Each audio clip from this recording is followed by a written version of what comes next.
یورتمه، یه نگاه به مسیر، یه نگاه به جلو، قشنگ میری اسبا رو نگاه میکنی.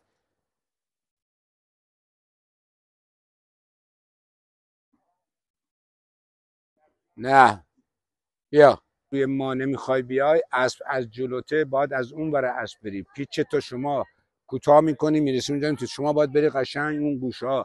اسب از روبرو اگر آمد راه با اونه، ولی وقتی رد شد شما میری کجا؟ بغل خط حصار. میری قشنگ بغل خط حصار، چشمتو باز میکنی، مسیر رو میبینی که وقتی از خط حصار جدا شدی، یه فول دو فول اسب اومد، راست وسط مانعی، نه اینکه رد شدی بعد بکشیش این ور یا این ور بکشی اون ور. برو تا سرعت زیاده، یه اصلا نیازی به همچین سرعت نداره. خیلی چارنل کوتاه ملایم، دست جلو نرم، چارنلش کن، این حرکت رو باش انجام بده، بعد توی چرخشات بیاد. وقتی میرسی به تیر اول تو باید حالت بالانس باشی تا آخر، تا آخری که پرید رفت بیرون. بعد میتونی با 4 فوله 5 فوله وو کنی، وایسته قشنگ ایستش کنی، دوباره قدم، دوباره یوسمه، دوباره یا این گوشه چارنل یا اون گوشه چارنل، از هر طرفی میاد.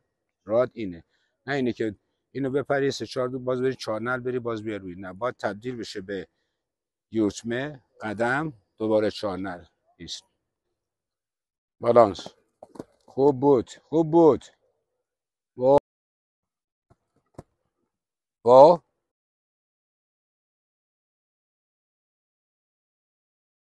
حالا بالانس.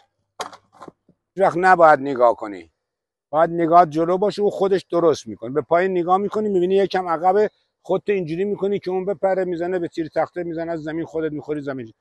شما سرت به بالا، راسته که ما نشدی تمام، اونجا رو نگاه کن تا وقتی که یاد بگیری. بعد فاصله ها رو با چشمت بسنجی. وقتی سواری میکنی روی، تو هر جایی سواری میکنی به خصوص مانع، شما 80 دفعه از 100 دفعه چشمت به مسیرته، 20 دفعه به جلوته. شما 90% به جلوته، 10% اینجا نگاه کنی. دائم باید چشمت به اینجا باشه، گردنت به این طرف باشه.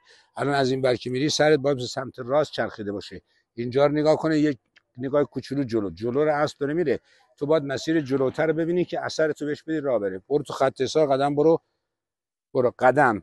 وقتی پیچید چارنل بشه، قبل از پیچیدن چارنل نکن، برو نل.